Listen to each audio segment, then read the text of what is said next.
play close to a breach don't. I guess I think good lesson from Demo in that one. But it's going to be a different story, different map, of course, and we'll go into our bans. I wouldn't be shocked to see if we're going to see a not getting waved goodbye again. But Tens are taking their time with this one. They're building some anticipation. What are they going to go for? Is some internal dialogue happening? Or are they just building suspense for us?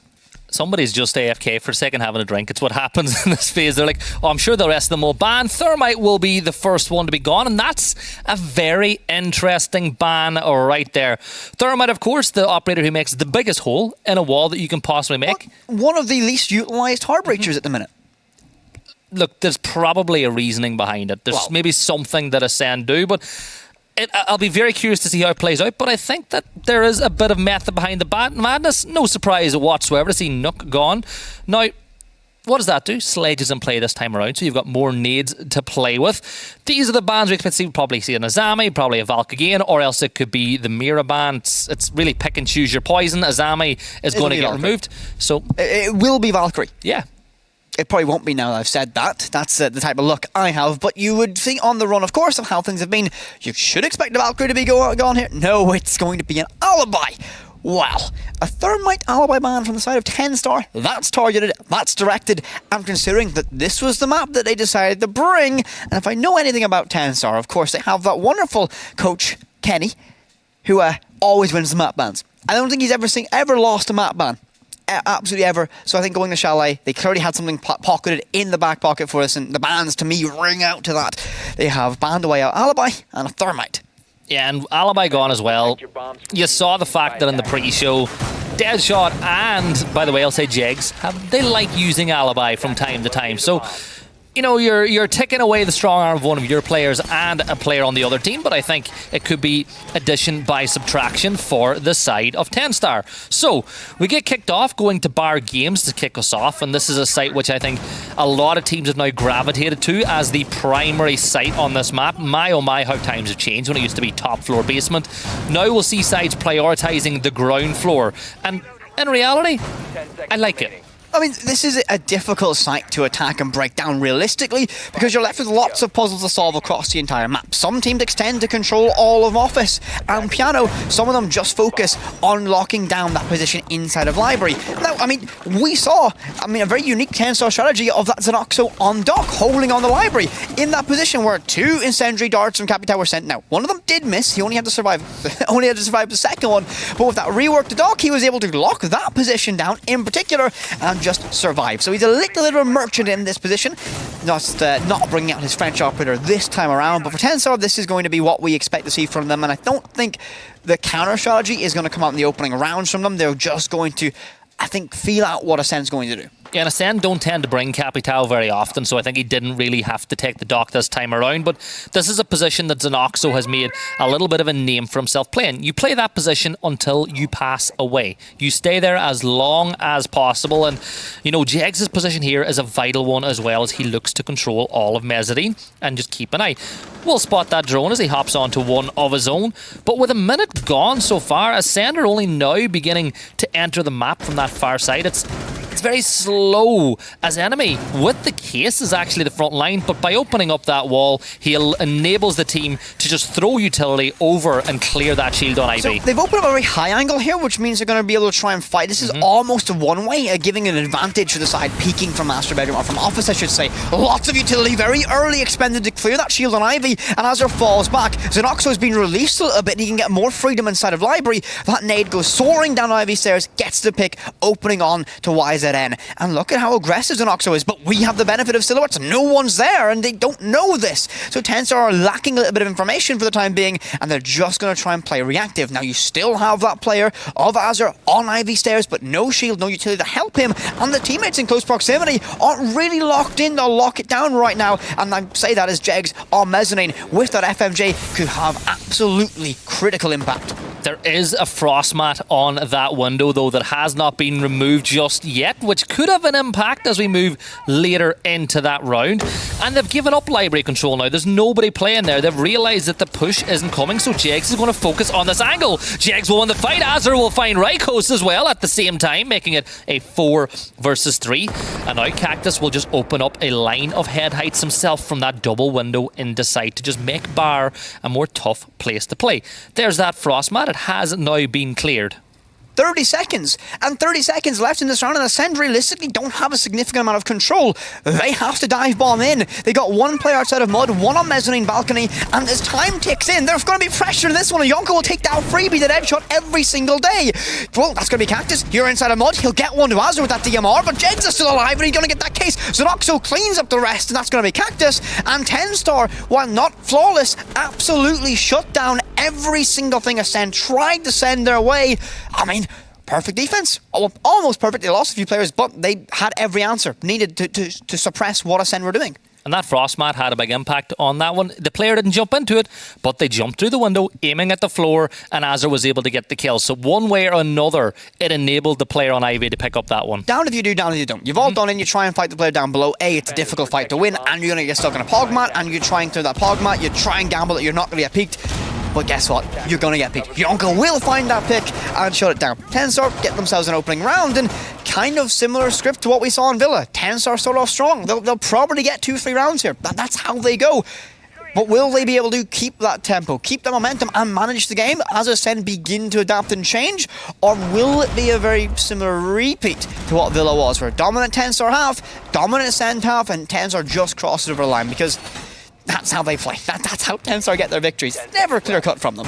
Yeah, and I'm curious to see where Wilmai is going to play this time around. Usually we see them play on Solarium stairs and hold any utility coming in through that Solarium window and then coming in from Trophy as well.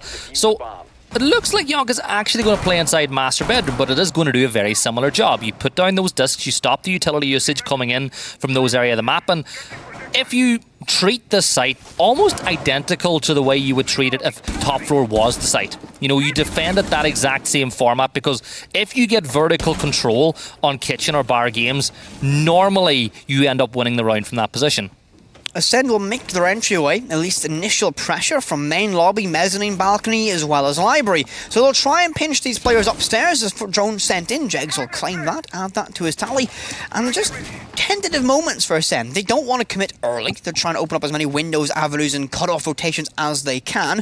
Azox is the only player actually on that library balcony. He's been left alone, so he'll solo drone or drone for his teammates. But Ascend are pretty thinly spread right now, and they have no real direction of what they're trying to achieve. Cactus will rappel up to that balcony, that double window, and we'll have one on solar, two on solar, so that's what's going to be the primary entry, but they've wasted lots of time to come to this verdict of what they want to do. Yeah, Yonka's still in position playing that angle. Jegs is nearby as well, so he can be reactive to any push that comes that way. So Jegs is holding this area of the map for the player pushing in through library, or he can fall back to help the rest of the push. There's the little bit of noise identifying it coming from this direction, and Yonka will push up. YZN will get one, Yonka will get the other, and then Rykos will pull one back on the Ash. But is it damage already done? Xenoxo will make it a 4 versus 2 now, as enemy is just staring through trophy window. But is it beginning to slip through their hands now from this situation? Enemy misses the opportunity to take down Oryx as he dashes his way up Solarium stairs, and there's the Xenoxo swinging round to make it a 4 versus 1. And well, for poor enemy, you're pushing inside, the draw or the camera will spot exactly where you are, and you just feel like 10-star, especially a Kenny coach team, are not going to give enemy, you know, these 4 1v1s. No, they won't be aggressive. They will play this, I don't want to use the word boring, but they won't get it. You're boring. With it. How dare you, Gibby? They'll shut it down. Enemy will get one. That's Xenoxo, but guess what? There's a trade. Oh, put that one on a cost for Yonka. I mean, this was another absolutely stellar round from 10. Another clean shot. That's 2 really clean shots from him in this round. They were, once again, nearly perfect on their defense. Ascend took a long time in that round to decide what they wanted to do. They initially looked like they wanted to put pressure on side of library. They left one player there to act as that pressure relief later on, but when they went in to get control of solar, try inside of Master Bedroom as well, they just didn't win their fights. 10-star were better regimented, better held on, and they locked it out. They absolutely played it perfectly. Ascend, 2 rounds down, no answer, and they haven't looked close to finding that opening round here. This is a very similar story once again. I just love the way that 10-star are playing that body system, though, because you look at the position of Yonka. He was there to hold library, but the minute that the call was made that Solarium is where the push is coming from, he sprinted straight back into piano and bathroom and was able to tag team to win that round out and get those important kills. Xenoxo, a player who's having a pretty good start to this one, 3-1 as well. A lot of you may remember Xenoxo from his time in GSA, spent a little bit of a while with that Ovation roster. He's been a very good pickup for 10-star. I mean, Xenoxo's came into this roster, and he came into 10-star at a turbulent time for the roster. They had just finished, the first split of MPL, and they didn't look like the side that a lot of people expected going into that event. Now, I mean, given like the 6 months he's had to grow in this team, has become one of the most integral parts of that side. And we finally see that Glass getting picked up, and this is the most nades that we've seen brought out in a long time. We've got 6 available. We have the On and the Sledge and the Glass all bring those HEs, so they're going to try and clear what they can from those nades. And I mean, a Glass out smokes is an interesting, to say the least. They do have the Ying to send them in, but YZN is not going to be very, not going to be passive around that breach. He'll try and contest it best he can, and well, a Dance with the Devil, he'll come off, well, no better for it, no worse for it, and the first bits utility sent in from that breach. Yeah, you get the feeling that whenever 10 start picking players, they want people who are confident in their ability, and now Cactus with the Glass will spot the little illuminated figure. Jegs takes a lot of damage, but he's getting in a gunfight here and towards the Big Garage. Oh, he's pushing on up. Bazzer gets the kill as the dynamic duo work together to make that a 5 versus 4. So Glass, both of those smokes are gone. So you've essentially lost the ability to use his utility, and now smokes are going to get tossed back the other way. He's only got one nade in the back pocket as well, and this one looks like it's going to be thrown to destination unknown as nobody is in position. Doesn't get the bulletproof cam either, and well, you just feel like they didn't really take advantage of Glass and what he brings, because it is a very niche skill that he brings. You know what this is actually singing to me? Is that Thermite ban, right? Ascend wanted a bigger opening, a bigger breach, and guess what? You can't do that with an ace. You have to wait for those summons to end it. You risk them getting impact tricked, and none of them did, but it wasn't a clean breach. They couldn't vault in, they couldn't sprint in, they were forced to vault. So the Thermite ban has come to bite Ascent just a little bit, and they were very much trying to go. Look at the mess of that breach. That's not a pretty sight. You can't vault. You can only vault in the very left-hand side of it, and they're still toying around the idea of an enemy's lurking outside of it, less than a minute to work with, and well, they're gonna kind of look for scraps at this point. They have to find one pick at least, and 10-star will make that difficult to find. Yeah, and they're just delaying again. Those toxic bays are going. It's just going to eat up another little bit of time. Jegs has taken an absolute beating, but that ain't going to stop him as he takes down Rykos, and now Azox has only got the door to enter from. Cactus will creep through, but Yonkel playing on main stairs finds that enemy. Will look for the trade, but Yonka's just better as he adds that one to the tally as well. On the swing, Trade Star coming in, and 10-star go 3 rounds to the good, and just dropping down from the hatch again, and this is why you leave that hatch open on defense. This is the best form I've seen 10-star in. This is so well machined, so well coached and drilled, and I mean, we questioned, we were like, oh, Thatcher ban, or Thermite ban, well, that's a little bit interesting, that's a little bit wild, and back of my mind, I was like, it's probably for that basement defense, and lots of teams like to play aggressive from that basement defense. You like to be able to get that breach open, send smokes and utility in, and try and force your way into that plant. So, for 10-star, flawless rotation. All 3 of their sites they have been victorious on. They'll reset that rotation now, and they'll go to Gym and Bar once again. They were very effective here. Once again, Ascend couldn't find a way to solve the puzzle, and I mean, they were very good at clearing the shield that Az are setting up right now on Ivy shield, but on Ivy, they just couldn't capitalize upon it. And they had Jegs with a mezzanine. They didn't shut him down at all. So, time for adaptation from Ascend. And just keep an eye on the little things that 10-star are doing. They're opening up footholes inside so that the player who wants to toss utility over the breach that'll be opened up high can't really do it and from a very safe position. But this is the point last game where Ascend began to show shoots of life. This is where they began to adapt to the 10-star side of play. So I want to see Ascend begin to make just little tweaks, little changes. What can they do to stop this 10-star defense? Now, you gotta make sure of one thing, you're always switched on. Those frost mats, as a competitive player, Frost and Capcan, it's probably the 2 most frustrating ways to go down. Oh, that's better. Azox. Hey, that was aggressive. I mean, if you had struggled with dealing with the time, this is going to be Ascend absolutely trying to come out of the traps, swinging aggressive as they can. They found 2 early picks. Yonko, though, will get 1 back for the good with that C4 sent up. And already, 10-star a little bit more compacted, feeling the pinch and feeling that pressure. With Xenoxo gone, that control, that position in Library now lost. They have to try and fight a little bit harder to hold on to this control. a little change in tempo from Ascend, and it works out really well. They've opened up the spot now, so YZN is a little bit trapped in this position. Rykos looking towards that long angle as well, towards Ivy. Can he make something work from this position? But I feel like Ascend are going to be able to capitalise as Cactus takes down Azure. 4 versus 2. Yonka and YZN significantly better from Ascend already in this round. A duo that you want to back in a clutch, of course. YZN has one of the most flawless clutches Tensor have ever seen instead of MPL finals. That drone sent in will surely spot him out, and the Lion Scout will keep him in place. A pre-fire sent towards that window in case anyone daring enough to vault on in. Minute 30. Lots of time for Ascend. They can slow the tempo back down now. Use their drones. Use what utility they have left to isolate these players of 10-star. But YZN will get one to Cactus. Looks for a second one swinging wide, and now with one pick being the difference, Tensor are back in this round. Ascend, if you lose one for free, you might have just given away an easy round. Yeah, and Yonka's going 6-0 as well. He is feeling it this map, so Ascend, don't let 10-star regroup. Don't let them crawl their way back into this round, because that's what you're currently doing. There's a minute left on the clock. You've got 2 drones, but Yonka will just get aggressive as he goes 7-0 now, making it 8-2 versus 2, and all of a sudden, momentum has swung back in the way of 10-star. Deadshot gets into sight. Rykos will take down YZN. So it's all down to Yonka, who's down in basement. 43 seconds to go, but down comes the case, and they've got a drone network set up to spot out Yonka. Case goes down. So 44 seconds, 40 till we hit critical, and Yonka left alone. Just over half HP, an SMG-11 and a shotgun. One player crosses line of sight and that drone will get taken out.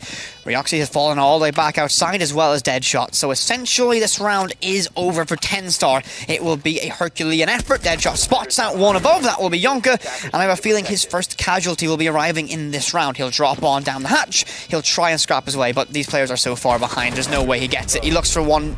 Can't find it. Deadshot shuts it down.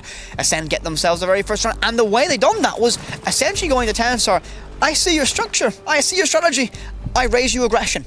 Well, players don't, especially players like Xenoxo, don't expect you to vault through that window in the first 10 seconds of a round. Well, not the first 10 seconds, but you know what I mean. The minute they got up on top of that balcony, they vaulted their way on in, and that caused problems for that whole 10-star defense. It was, once again, Ascend showing that they have what it takes to adjust and make changes in the middle of a game.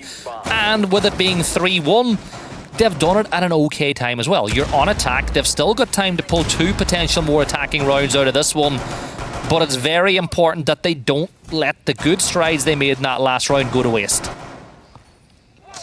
They have to keep the pressure on. They've got to keep the foot absolutely planted on the gas and do not give 10-star room to breathe. That's when 10-star tend to struggle. I mean, throw your mind a little bit further back, Gibby, to a game we actually got to watch of Wild versus 10-star in the open qualifiers. The very first open qualifier for this. 10-star felt the pressure when Wild played in their signature style, where they were aggressive in their face. That's where 10-star were uncomfortable.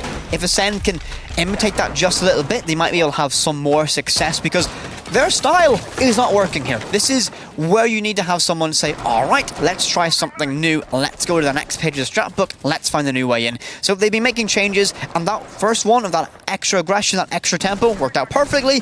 Can they find themselves a second round with that same mentality? Big round for Ascend this time. If they can keep that mentality going, enemy will drone out Jegs' position and keep the drone in the back pocket as well. So that's a good bit of information. Jegs will eventually clear it, but he is holding a long angle through that hatch just to catch any sleeping Ascend players. Xenoxo has a very important job here because Jegs is focused down through the hatch. So it's all down to Xenoxo to keep his teammate clean. No one's really pressuring him for the time being, at least. They've seemingly rotated down and thinking about entering inside of Bar. Cactus will make himself an entry avenue down inside a snowmobile, give himself that access. He'll try and push in from it. Again, they've somewhat faked the setup here a little bit. They've done what you would do structurally to what you would be defending Bar, and they've went and held Kitchen.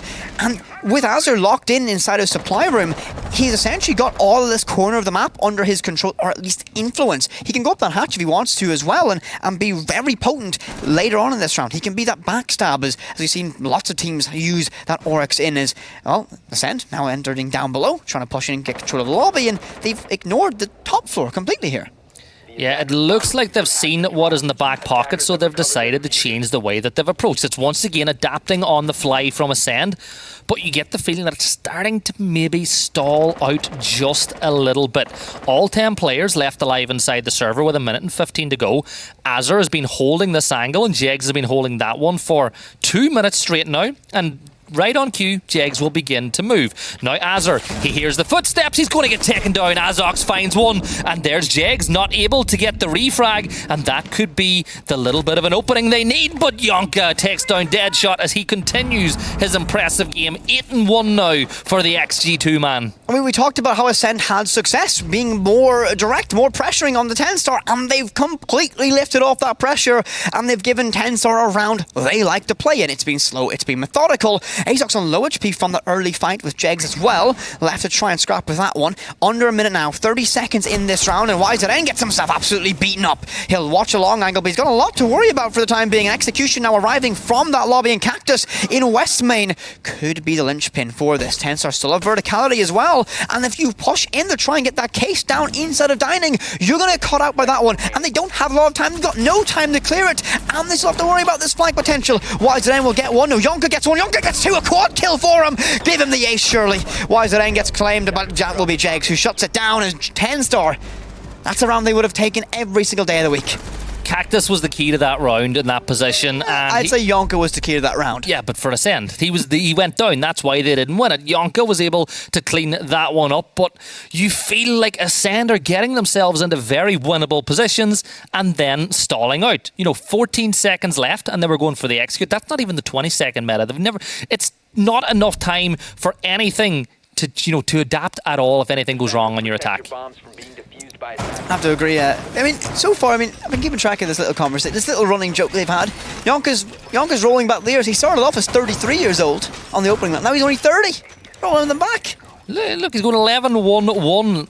That's not a bad performance by the man. And what is it about 10-star? There's always one player every single map or every single game they play that just pops off and has a game that just goes against what their normal stat line would tell you. It's the depth of the squad. I mean, you look at this roster now. I mean, Ascend, super well-rounded as well. They are the most dominant team out of the French region, of course. Most dominant team out of the MPL region. Both of them going kind of a little bit of a brawl of national champions just a little bit here. I mean, 10-star, you got Jegs. We know how good he is. Azur, absolutely one of the best players in Europe right now. Little bit underrated, in my opinion. Yonka, former G2 man, popping off in this game. Zanoxo has his days as well. Super critical to this team, and YZN, absolutely huge impact. It was the most recent addition to this team. 10-star, talent absolutely everywhere, all throughout that ranks, and once again we'll see the impact of this Thatcher ban, or this Thermite ban, because while they're relying on those Selma charges, one's being tricked, and they can trick another one as well, and that's going to be a problem because you don't give yourself that easy access. That Thermite hole, absolutely huge, all utility goes in, no problem, and you can walk on in and try and plant, but now I think they're going to abandon this plan a little bit. And there's no plan B either. You don't have tin cans. There's no real other opportunity other than Ace to create an avenue of entry in the site. So they're going to realise what's happening on the main breach, and they're going to completely change it round. Rykos will stand there for a few seconds to get a kill. He does jump on in and takes down Jegs, making it a 5 versus 4. And that'll free up a little bit of map now to play. But there's still 2 10-star players playing on the top floor. And this is a map where in the past we've seen players on the top floor in these basement defences coming in and being the bane of the attacking side. So, Ascend, let's see you work that untraded kill and manage to take advantage. Azur will take down that drone, but there's a player upside down repel, but I don't think they know Zanoxo is just chilling in the hot tub. So they don't know about him at all. Now, if they push up to clear him, that's a problem, but they don't need to. They only need to worry about what vertical angles are opened up, and if they have constant access on what Azur's doing, they don't need to worry about that necessarily. Now, they have the Ella on roam presence as well inside of bar, holding on the pressure inside of lobby, and Zanoxo's been left alone to play on an island, as YZN is going to have a bit of a gauntlet ahead of him. The boiler breach has been opened up. He's got 2 shields to work with now. A nade sent in, and that's going to be Zanoxo finding one on Izox, as YZN might have to make a very big effort here. Big club moment from him. That's going to be Jonka finding him second, finding another one in this round. Deadshot falls, and it's going to falter now for the side of Ascend. 2 players fall absolutely in unison. Azur gets one of the Cactus, leaving it a 4 versus 1. Enemy all alone. 50 seconds, but doesn't even matter. I think now they know exactly where he is, it's over. 10-star will carry this round to a pretty comfortable victory. is going to be 1 versus 3, though. 1 versus 3 with 40 seconds to go. No drones, apart from the one that Deadshot is using, which doesn't really give a lot of information, and YZN will just take him down through the breach. And, well, once again, it's the fact that there doesn't seem to be a plan B for Ascend. They couldn't get the main breach open. They'd already wasted one of the Selma charges. Then they open the Selma charge on that wall, meaning you have to vault through the wall and over by the generator, and they're forced to take a timeout because they need to fix it. So I was actually about to say, before that graphic popped, I was like, Ascend are yet to take their timeout. Sure I was. I know what I'm talking about from time to time, allegedly, I think. Yeah, look, our observer even just said in her ear, does he? Like, I don't know what. Sometimes. I mean, I think Tensor might win the map. Oh, that's a daring one at this point. I mean, I predicted them to win the series, so I mean, who knows how this one will go. But Ascend, you'll use that tactical timeout now. Now it's time to figure out how things are going to go on the defensive side. Once again, Tensor have a dominant one. Once again, a 5-1 split. But Ascend have fought back from this already. They've done it on Villa. Can they do it here on Chalet? Tensor seem to be very strong here, so I don't know how that one's going to fare. And Bar Gaming will be the side of choice. Strategy, at least in terms of lineup, looks the exact same. And 10-star, Xenoxo won't be on glass by the end of this one. He will 6-pick away. I guarantee it, by the way. And this will be the one time that he doesn't, because it's Xenoxo, and we'll talk about it. But there's Azure thought about taking the blitz this time around, but they're bringing the Lion, they're bringing the Sledge, they've got 4 nades in the back pocket. You've got Jegs on Zofia, which can be enough at times to win a round by itself. But I'm looking at the side of Ascend and what they are doing to counter it. Yep, just as Xenoxo will 6th pick away, going on to Iana, so he still has nades. But back to my point about Ascend, what are they doing to counter it? Well, you've got smokes from Deadshot. That will slow down the attack. You've got yourself a Rooney with the DMR, which means you can open up long angles that you can play with and punch open those lines of sight and also slow down the defense again. Frost has the exact same impact, and then with the ADSs and with Wamai playing on Ivy still, oh my god, Yonka, give us a second to talk. It was a Joseph rollout. Not the round to do it, enemy. Okay.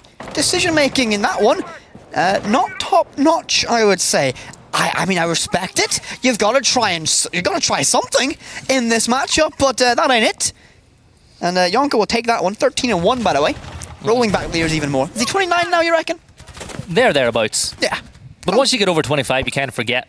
I can attest to that one, as Rykos will play this position in the corner that we have seen Xenoxo play several times in the past. So if anybody should know how to clear that position, it should be him. Now, we're seeing that utility of multiple flash grenades being thrown upside down. Repel from Jegs takes down Deadshot, meaning that the player in the corner now is completely isolated. They've lost that crutch of the player playing on top Mez. Rykos will potentially move to a different position.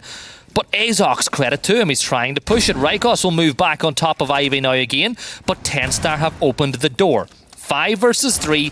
Cactus is back on site. 2 players playing above.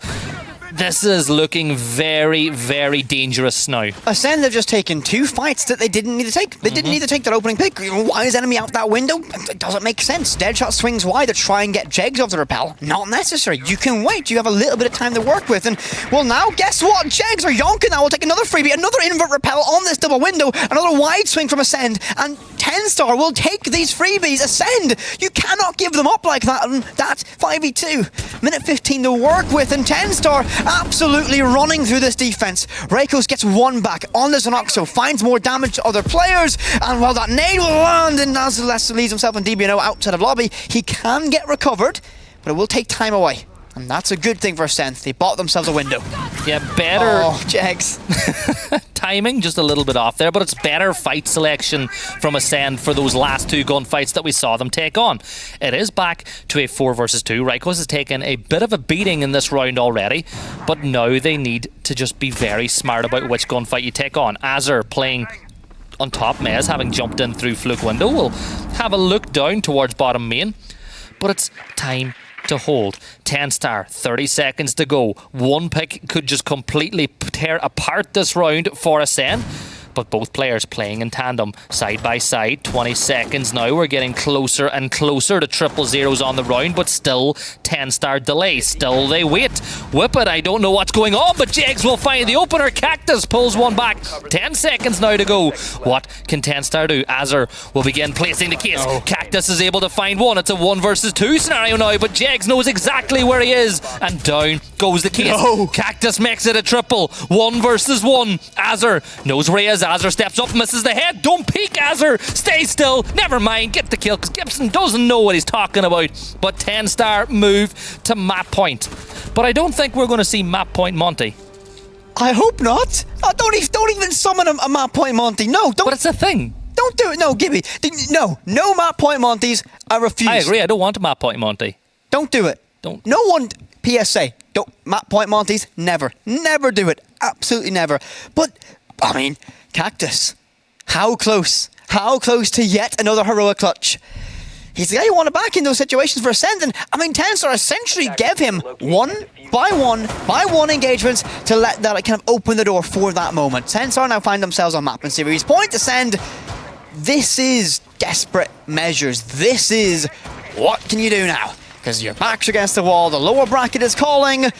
Time to show us what you can do. Chomp down a bit. What determination do they have as a side? Upper bracket final for 10-star if they win this round. It's as simple as that. They win this round, you go to the upper bracket final, and you keep another one of those lives in the back pocket. Now we're looking at the setup. 4 changes, 4 attacker repicks coming in from 10-star as they identify what side it is, so they elect to completely change the lineup.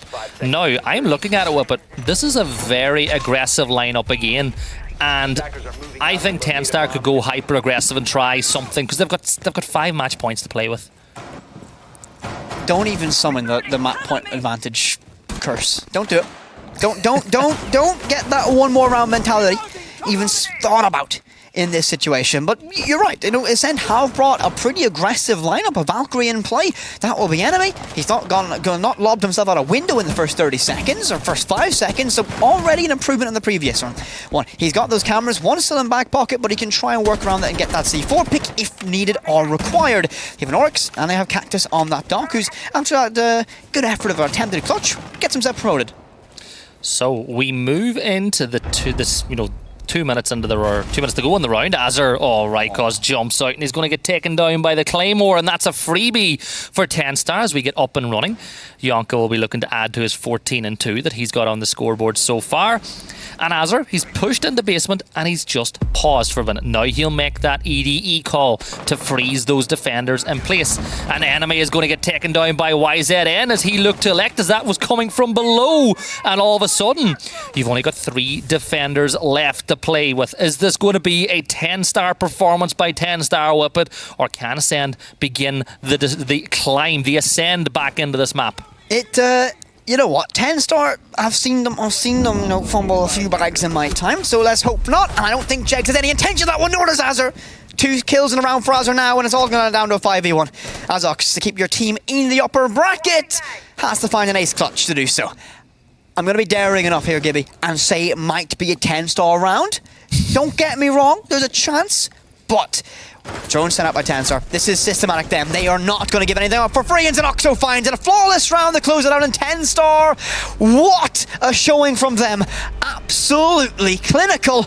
And they topple Ascend, and they move themselves to the upper bracket finals. Yeah, and it was a very good performance by 10-star. They're in the upper bracket finals now, and as it stands, they still have 2 lives to go inside of Challenger League. Now, if you're an Ascend fan, if you're an Ascend player, coach, or you have any involvement with that